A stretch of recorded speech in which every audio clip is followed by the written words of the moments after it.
आज हम जिस मूवी को आपके सामने लेकर आए हैं उसकी कहानी एकदम अलग है।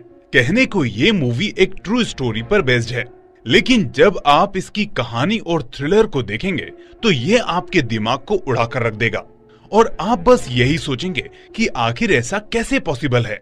तो चलिए बिना देरी किए शुरू करते हैं आज की ये मूवी जिसका नाम है बैरेट हाउस। तो कहानी की शुरुआत में ही हम बैरेट हाउस को देखते हैं, जहां एक तरफ सभी मेहमान मिलकर जन्माष्टमी को सेलिब्रेट कर रहे हैं, वहीं दूसरी ओर एक कपल अजय और हिना बालकनी में जाकर एक दूसरे से मिलते हैं।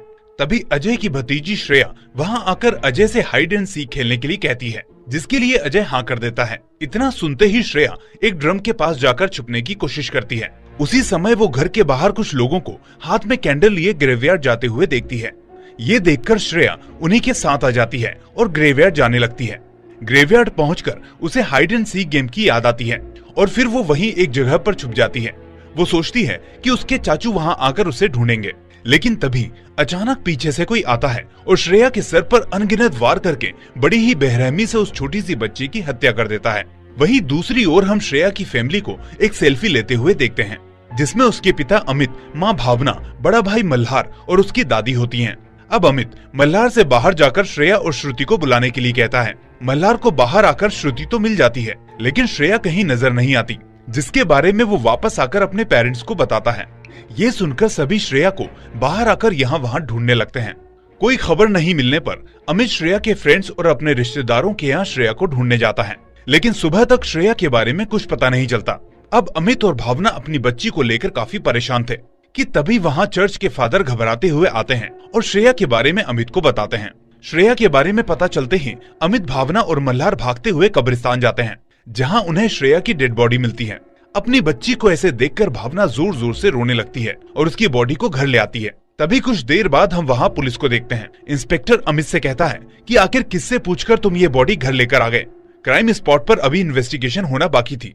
अमित कहता है कि सर, ये बॉडी भावना लेकर आई है और ऐसी सिचुएशन में मैं उसे रोक नहीं पाया। इंस्पेक्टर पूछता है कि क्या तुम्हें किसी पर शक है, किसी से कोई रंजिश या किसी से कोई झगड़ा हुआ हो? तभी अमित एंथनी का नाम लेता है और इसी के साथ सीन शिफ्ट होता है सीधा 10 दिन पहले का।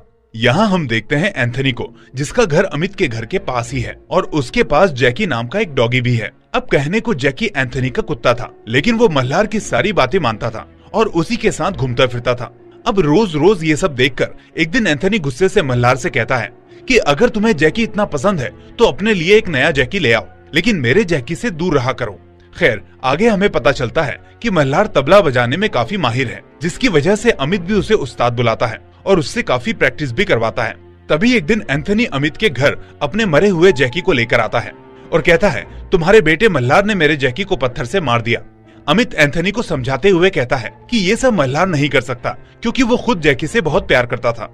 उसी समय मल्हार घर के बाहर आता है और जैकी को मरा हुआ देखकर रोने लगता है। ये सारी बातें अमित इंस्पेक्टर को बताते हुए कहता है कि हो सकता है एंथनी ने उसी बात का बदला लेने के लिए मेरी बेटी श्रेया को मार दिया हो, लेकिन इंस्पेक्टर उसकी बात को ज्यादा सीरियसली नहीं लेता। उसी समय अमित का छोटा भाई अजय वहां आता है, जो पुलिस को देखकर एकदम से घबरा जाता है और छुपते छुपाते वहां से भाग जाता है।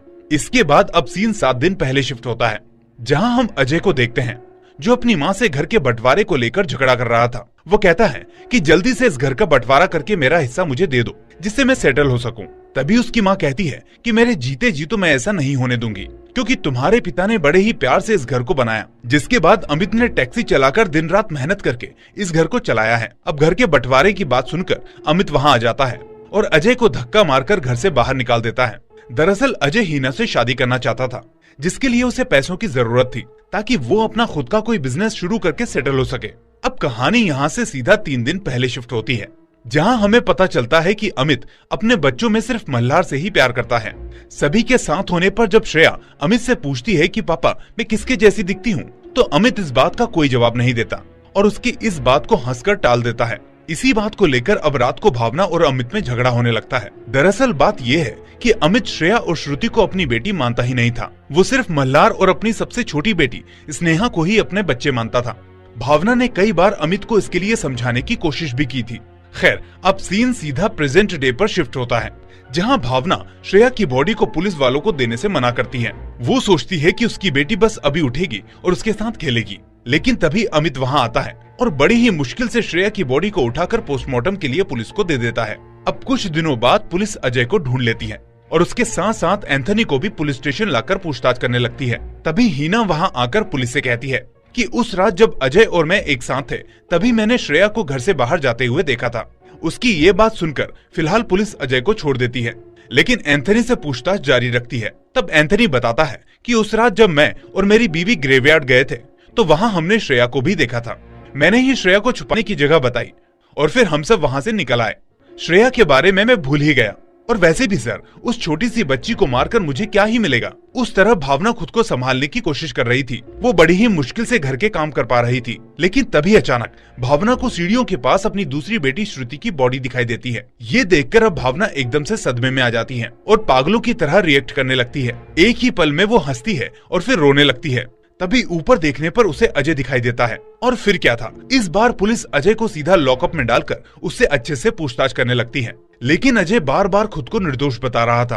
खैर, उधर जब भावना और उसकी सास घर के काम कर रहे होते हैं तभी भावना अपनी सबसे छोटी बेटी स्नेहा को मल्हार को संभालने के लिए दे देती है। तभी हम मल्हार को देखते हैं जो अपनी बहन को खिलाते खिलाते पानी में डुबाने लगता है। अब स्नेहा के रोने की आवाज सुनकर अमित वहाँ आता है और उसे अपनी गोद में लेकर मल्हार से पूछता है कि तुम स्नेहा को पानी में क्यों डुबा रहे थे। अब मल्हार कहता है, पापा मैं तो बस स्नेहा को नहला रहा था। लेकिन अमित को मल्हार पर कुछ शक होने लगता है और मल्हार के इस बिहेवियर को देखकर वो उसे पकड़कर अकेले में ले जाता है और उसे डरा धमकाकर उससे इस सब के बारे में पूछने लगता है। जिसके बाद फाइनली मल्हार अपना जुर्म कबूल करता है और कहता है कि श्रेया, श्रुति और जैकी को मैंने ही मारा।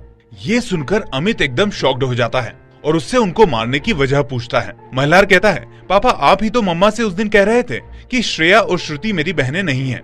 मैं हमेशा आपको सिर्फ हंसते हुए देखना चाहता हूँ। मैं आपसे बहुत प्यार करता हूँ पापा, इसलिए मैंने उनको खत्म कर दिया। और उसी तरह जैकी भी एंथनी का ना हो पाए इसलिए मुझे उसे भी मारना पड़ा। तो दोस्तों, यहाँ से ये कहानी अब नेक्स्ट लेवल पर जाने वाली है, इसलिए इसे फाइनल क्लाइमेक्स समझने की गलती ना करें। खैर, अब मल्हार की बातें सुनने के बाद अमित का सर एकदम से घूम जाता है। वो मल्हार की ये सब बातें सुनकर सतर्क हो जाता है और किचन में जाकर सभी नुकीली और खतरनाक चीजों को छुपा देता है। साथ ही वो इस बात को घर में किसी को नहीं बताता। इसके बाद अमित हर समय मल्हार के आसपास ही रहता है और उस दिन से उसे एक पल के लिए भी अपने से दूर नहीं करता। यहाँ तक कि वो रात को भी उसे अपने पास ही सुलाता है और हर समय घर में उससे तबला प्रैक्टिस करवाता है। मल्हार कहता है कि पापा मैं थक चुका हूँ, लेकिन अमित उसकी एक नहीं सुनता और उसे लगातार प्रैक्टिस करने के लिए कहता है। अब मल्हार इससे बचने के लिए एक नुकीली चीज से अपने हाथ को जख्मी कर लेता है और अमित को दिखाते हुए कहता है कि पापा मेरे हाथ में चोट लगी है और मैं प्रैक्टिस नहीं कर सकता। लेकिन अमित उस पर कोई रहम नहीं करता। अब इसी दौरान एंथनी अपनी वाइफ और बेटे के साथ अमित के घर कंडोलेंस देने आता है।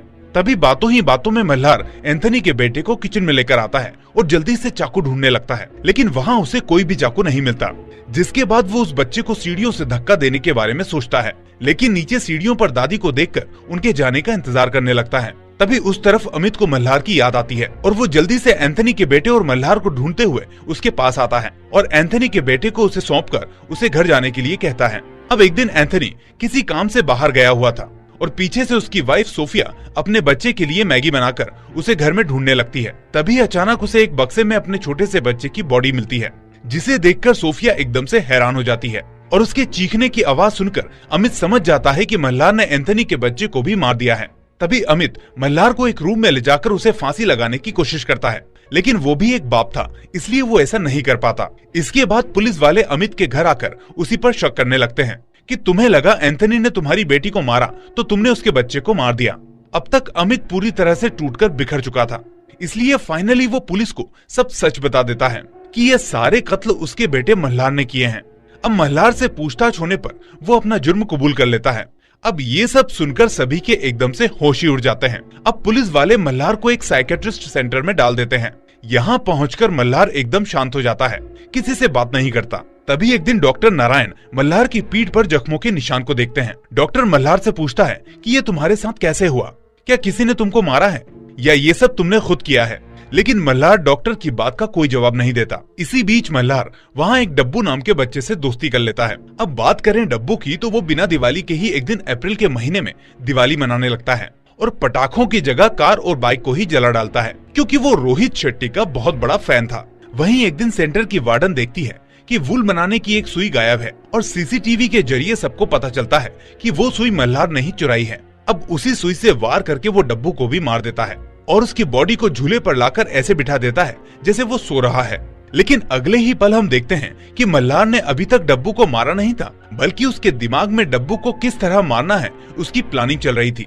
तभी डॉक्टर नारायण मल्हार को अपने पास बुलाकर उससे वो सुई को चुराने का रीजन पूछता है। तब मल्हार उसे वो सुई दिखाता है जिसको उसने एक फूल के शेप में कन्वर्ट कर दिया था, जिसे देखकर नारायण को काफी अच्छा लगता है। अब कुछ दिन बाद अमित अपने बेटे मल्हार से मिलने आता है, लेकिन मल्हार अपने पापा से नहीं मिलता, बल्कि उल्टा उसको देखकर दूर भागने लगता है। उसको ऐसे देखकर उसी रात नारायण मल्हार के पास आकर उससे इसकी वजह पूछता है, लेकिन मल्हार अभी भी उससे कुछ नहीं कहता। तब नारायण कहता है कि तुम अपने मन की बात पेंटिंग के जरिए मुझसे शेयर कर सकते हो। अब दूसरे दिन मल्हार काफी सारे पेपर्स में स्केच बनाना शुरू करता है और फिर उन सभी को एक डस्टबिन में फेंक देता है। वहीं डॉक्टर वंदना इन सबको सीसीटीवी कैमरे में देख रही होती है। मल्हार के वहाँ से जाते ही वो उन स्केचेस को बाहर निकालती है और उनको देखते ही उसके होश उड़ जाते हैं। वो अब जल्दी से उन स्केचेस को डॉक्टर नारायण के पास लेकर जाती है, जिसके बाद नारायण उन सभी स्केचेस को पुलिस के पास लेकर जाता है और कहता है कि सर, छोटे से बच्चों के दिमाग को समझना काफी मुश्किल काम होता है। उनके दिमाग में कब क्या चल रहा है वो हम आसानी से नहीं समझ सकते। इन स्केचेस को देखिए जिनको मल्हार ने बनाया है। इन सभी स्केचेस में वो साइड में खड़ा है और कोई थर्ड पर्सन पहले श्रेया को मारता है, फिर श्रुति को भी ऊपर से धक्का दे देता है। दरअसल मैं कहना चाहता हूँ कि मल्हार के लिए उसके पापा एक हीरो हैं और वो पहले से ही अपने पापा को बचाना चाहता है। साथ ही मैंने उसकी पीठ पर कई सारे जख्मों के निशान भी देखे हैं। हो सकता है कि वो सब अमित ने ही उसके साथ किया हो। मैं चाहता हूँ कि आप इस केस को फिर से री इन्वेस्टिगेट कीजिए। इसके बाद इंस्पेक्टर अमित के बारे में जानने के लिए एंथनी को बुलाता है। यहाँ हमें कुछ और बातें जानने को मिलती हैं, जैसे एंथनी और अमित के फादर एक दूसरे के बहुत अच्छे दोस्त हुआ करते थे। उस समय अमित के पिता ने एंथनी के पिता से कुछ कर्जा लिया था और पैसे ना होने की वजह से उन्होंने अपने घर का कुछ हिस्सा एंथनी के पिता को दे दिया। अब अमित की माँ से पूछने पर वो बताती है कि अमित हमेशा से ही एंथनी का घर खरीदना चाहता था, लेकिन एंथनी उस घर को बेचना ही नहीं चाहता था। अब अमित से पूछताछ करने पर वो एक और चीज का खुलासा करता है कि एंथनी और उसकी वाइफ भावना कॉलेज टाइम से ही एक दूसरे को जानते थे।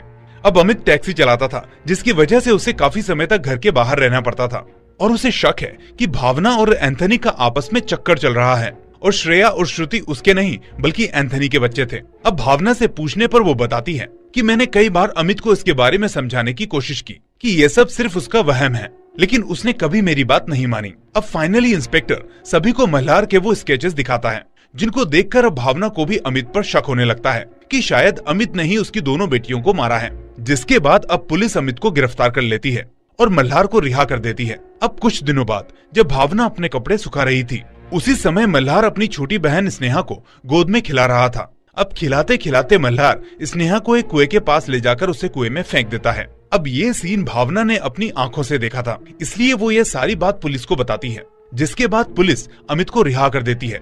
अब कुछ दिनों बाद अमित और भावना 3 बच्चियों को गोद लेते हैं और उन तीनों का नाम श्रेया, श्रुति और स्नेहा रखते हैं।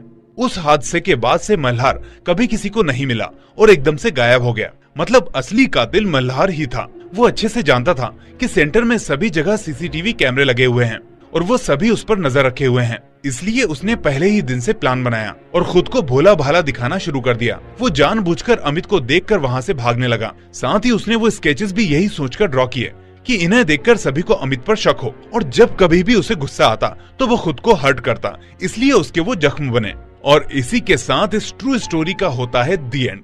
तो दोस्तों, आज के युग में बच्चों का दिमाग बहुत ही शार्प होता है। वो जैसा बचपन में अपने आसपास देखते हैं वो उसी तरह से रिएक्ट करते हैं और वैसा ही बन भी जाते हैं। इसलिए आप अपने बच्चों के सामने सब कुछ बहुत ही सोच समझ कर करें ताकि उन पर किसी भी चीज का गलत असर ना हो।